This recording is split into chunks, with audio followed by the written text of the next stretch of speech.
Am I wrong for pretending not to recognize my parents when they tried to reconnect? I never expected to see them again. For years, I had convinced myself that they were just ghosts from my past, fading memories that I had long buried, along with the pain they caused. I had built a life, created an identity without them, and learned to live with the scars. But one day, everything came crashing back. It happened so suddenly that I felt like I was standing on the edge of a cliff, teetering between who I had become and who I used to be. It started on an ordinary afternoon, one of those quiet days where nothing significant happens. I was walking through the bustling downtown area of my city, headed to meet a friend for coffee. The weather was crisp, and the golden glow of the autumn sun reflected off the glass windows of the surrounding shops and buildings. I was in a good mood, happy with the way my life had turned out after so many difficult years. That's when I saw them. At first, I wasn't sure if it was really them. My mind must have been playing tricks on me, I thought. But there they were, my parents, standing across the street, holding hands like nothing had changed, like it hadn't been over a decade since they had last seen me. My heart stopped for a second, and I felt like the ground was being ripped out from under me.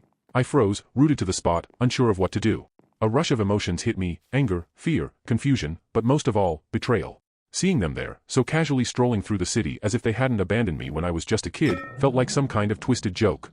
They hadn't recognized me yet. I had grown up, after all. The scrawny 10-year-old they had left behind had become an adult. I had a different hairstyle, my clothes were far more polished, and I carried myself with confidence, no longer the timid child I once was.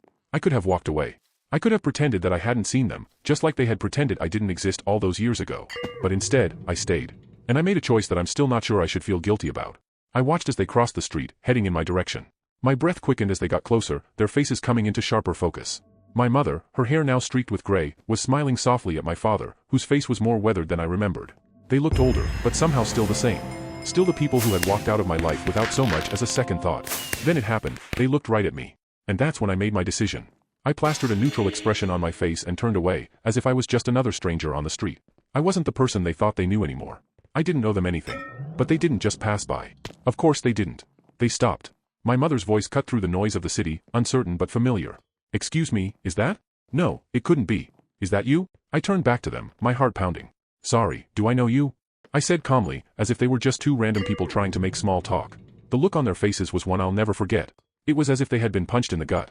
My mother's eyes widened in disbelief, while my father just stared, mouth slightly open, as if trying to form the words but failing. For a moment, I felt a flicker of satisfaction. Was this what they had felt all those years ago when they turned their backs on me? Did they even feel anything then? My mother stammered, "It's us, sweetie. It's Mom and Dad. We've been looking for you." I raised an eyebrow, feigning confusion. "I think you have the wrong person. I'm sorry, I don't know you."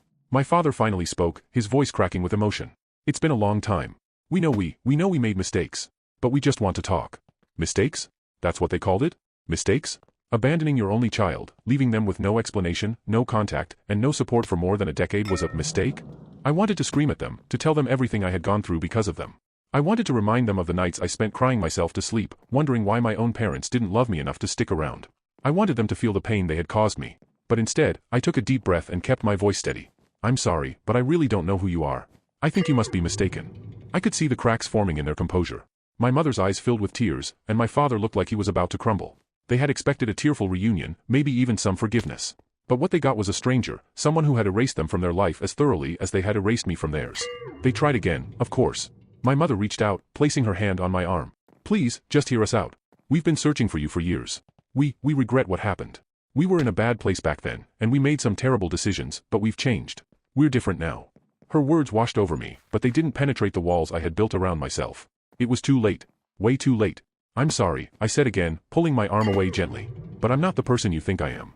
I turned and walked away, leaving them standing there in the middle of the street, looking utterly defeated. As I walked, a storm of thoughts and emotions swirled inside me.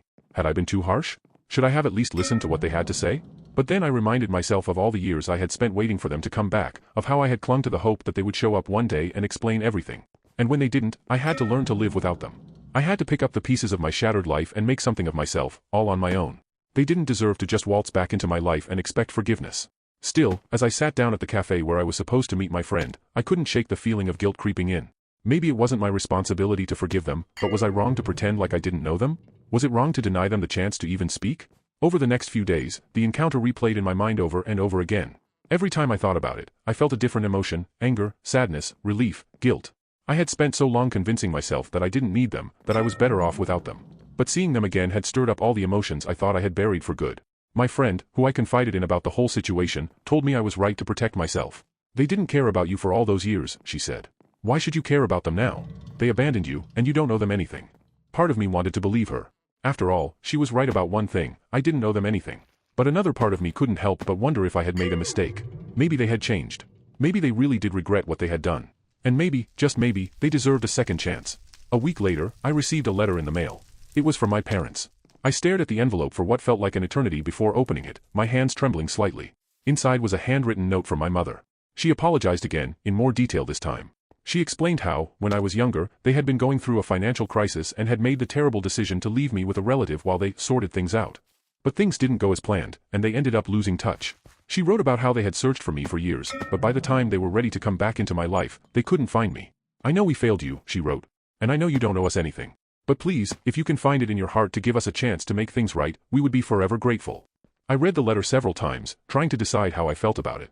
Part of me wanted to tear it up and throw it away, to continue pretending that they didn't exist. But another part of me, a small, fragile part, wondered if maybe it was time to stop running. After all, I had survived without them, but had I really healed? I haven't made up my mind yet. I still don't know if I'm ready to forgive them, or even if I want to. But I do know one thing, pretending not to recognize them that day felt like a victory at the time, but now, I'm not so sure. Was I wrong? Maybe. Maybe not. Only time will tell if I'm ready to let them back in.